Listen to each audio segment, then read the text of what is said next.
Everyone, welcome back to my channel. I'm the Alicina, and today is going to be story time about how I got into Lolita fashion.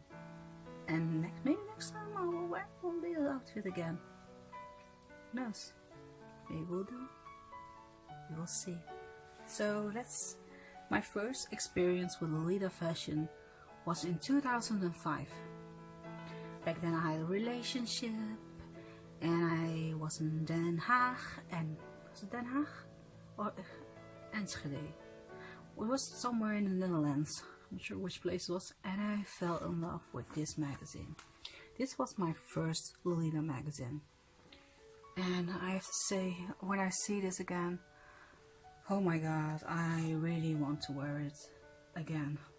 I also have one of my favorite manga artists here. Don't look at my busted nail. Kana. Oh my god, I miss Kana. And fashion styles I still would wear. Oh.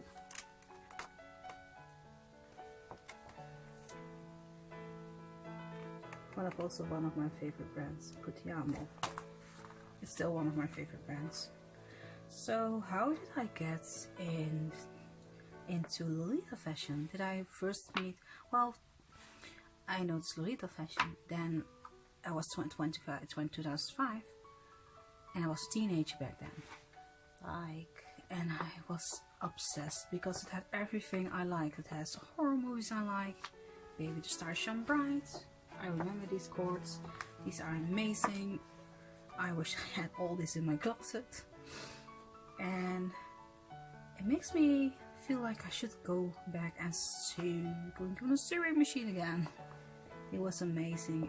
Looking back at this magazine, it also has one of my, like, oh my god, I want to marry this guy. Yes, he's a guy and he looks, I love the guy.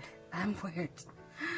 I'm really weird. And it has a lot of gremlin stuff and my favorite things like alien, horror, and I really love it back then.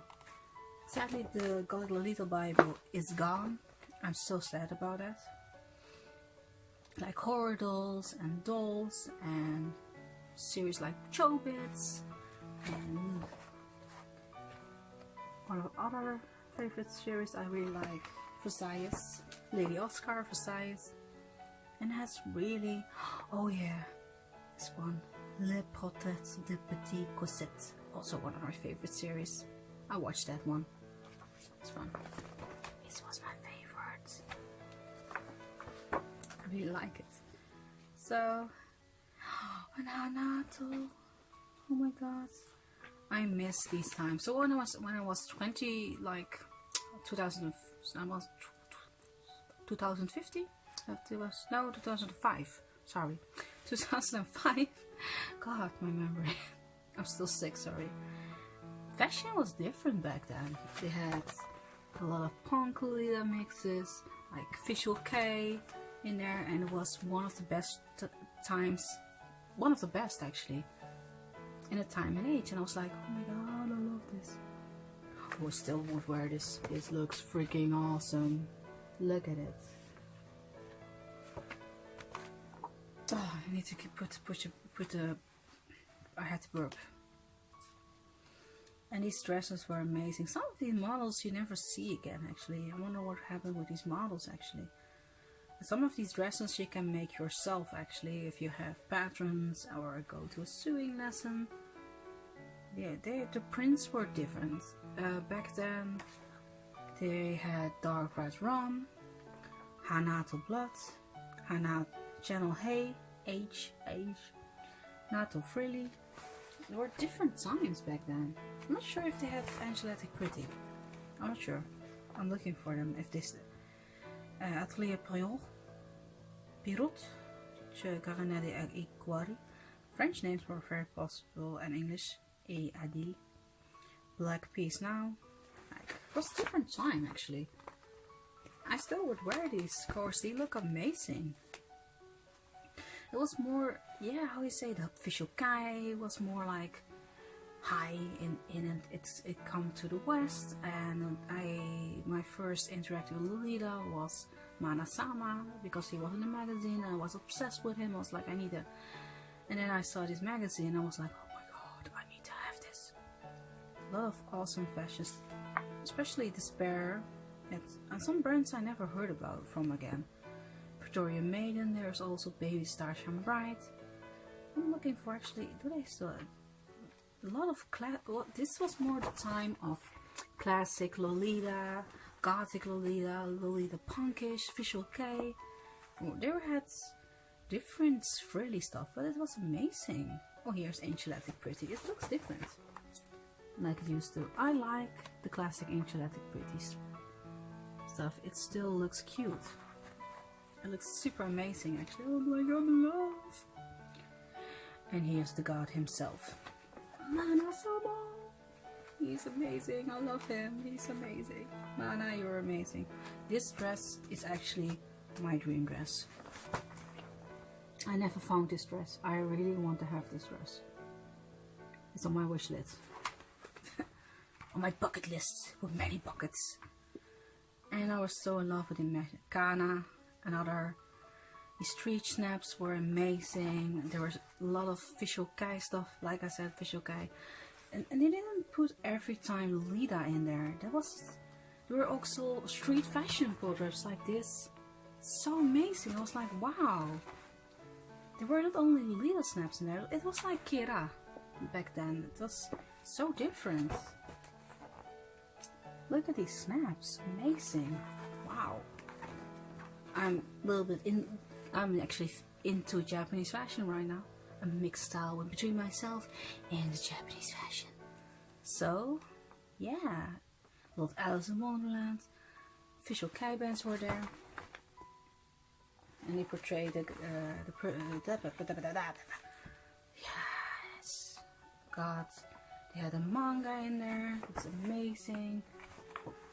This was very, very nice story times. It was so beautiful. This magazine, I took it everywhere. It was my holy grail. I took it everywhere. Everywhere I could go, actually. This was my favorite magazines back then. I was so obsessed. And when I got my first Lolita dress, I was screaming. What was my first? It was an not Innocent World. What's the name again? Bodyline dress.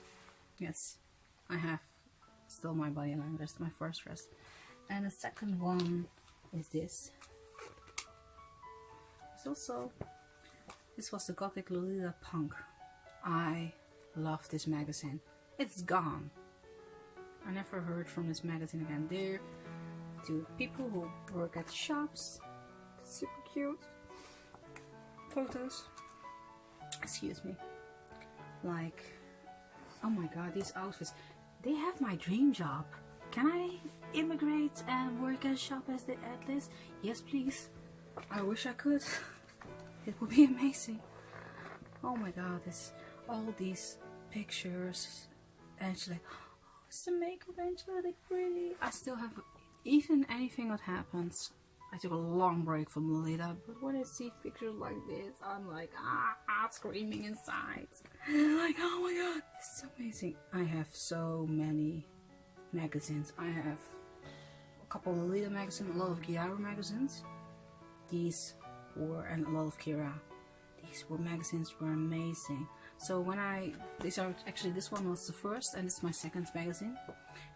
And when I found out these magazines, I was like, my heart was like this. So when I thought about this time, I was like, my first experience with Lolita, I would try to wear.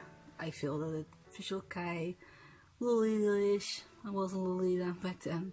Clothes I was trying to get them. I didn't know there was a forum for girls who were into Lolita, who wants to go there. I live under the rock again in my life, and I didn't know how to get. Some people I know make clothes, and I was like, God, how are they doing this?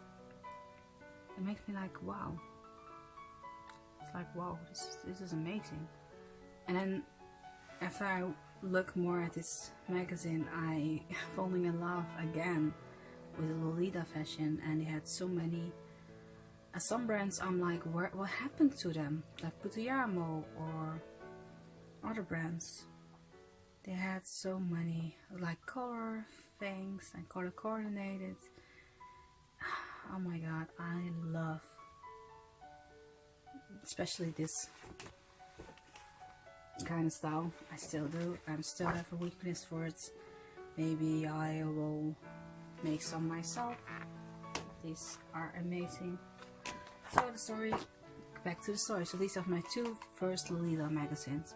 So when I was a teenage, I wanted, maybe I have some pictures for you. I wanted to wear Lolita fashion, and I wasn't afraid to walk on the streets. I wasn't so scary cat like I am now.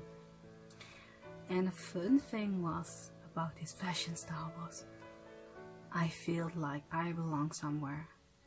And afterwards, we're talking about 2010, 9, I finally got my first Lolita. I lived on myself. I got my first Lolita dress from my dad, and I was so in love, and I wouldn't have everything.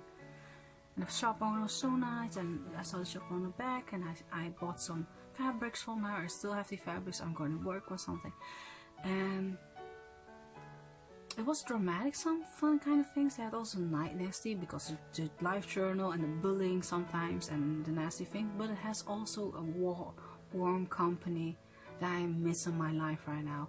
And I wish I wasn't a scary cat and where I'm Lolita like I used to. And it's different actually for me. There are so different things actually. I still want to wear a Lolita. If I get the chance, I would do it. And being into the fashion was so amazing. Then I find my other fashion, but it's for different fashion. It's for a different video. And I was like, wow, Lolita. So when I fell in love with these magazines, I talked about my new boyfriend. It was 2 years later. We were talking about 2008, about my Lolita, and what he said what he liked, and I said what I liked, and it was so nice. And right now I'm single, but those were the happy times. And I go to meetings, and I went to meetings, and I was like, nah, that was amazing. I still miss wearing Lolita fashion. I wasn't a full-time Lolita person, and I'm still not, because I have so many interests in other fashions and stuff. So I was trying to wear it, and sometimes I broke a lot of rules, like seriously, like a lot of rules, because I'm rebellious and I mixed punk with sweet, and oh my god, I had so many breaking rules. Even in Gyaro fashion I broke a lot of rules. And the fun thing was actually, what I still miss is, sorry I had to burp, it's the fashion style. It's so hard to tell you because it's such a long time ago. We're talking about like 11 years ago almost. Yeah, it was a great time, but it was, or longer, it was a great time, and I miss wearing Lolita. What was Lolita for me? For me, Lolita was not an escape, it was some community I belonged to. They had the same, sometimes they had the same hobbies as me. Sometimes we had Lolita. We all had interest in Lolita together in the fashion. One of my favorite meetings was the Efteling meet, and how more I got in Lolita, I got more distant because I was hurt so much, not by the community, by people who took my pictures and used them on live journal and say horrible things underneath them. And this is with a lot of Lolita. You had the elites, and then you had lower class, and I was underneath lower class Lolitas. And I'm like, yeah, I'm kind of sad about that. So, but it didn't stop me back then. And I wish I had the confidence back then, because I was a bigger girl. I was way bigger than this. And back then I had more confidence than I have right now. Because yeah, there was, for me, I was a chubby Lolita, and I loved wearing Lolita, and I was trying to get there. And I was like, wow, I was combinating and doing things. God, good old days. The Lolita fashion opened my eyes for more Japanese other fashions too, like Gyaru and other stuff. It opened my eyes for more things because I learned from Fruits and other magazines. I'm a collector of cute Japanese stuff, and sometimes I collect just cute stuff. I'm a big fan of Japan and also other countries. But back then for me was like Japan, Japan, Japan, Japan, Japan, Japan, Japan, Japan, Japan, Japan. And now, I also want to go to Bangkok or China, and because I'm Paris, I went to Paris a lot of times. I'm all over the place in this video. But the fun thing was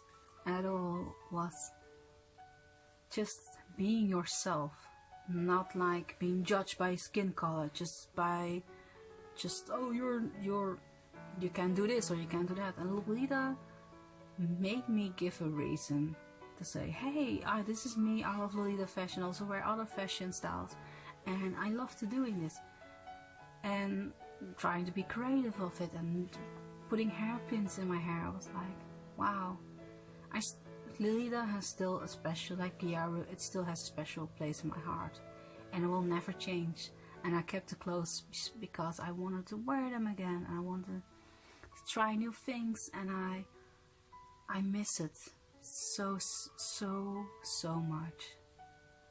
And I hope that I will get a time in my life that I will say bye-bye opinions and just do it. Well, maybe we'll see in the future. But I'm Lolita. I will say goodbye. Right here is night. And have a lovely day. And subscribe to my channel. Bye.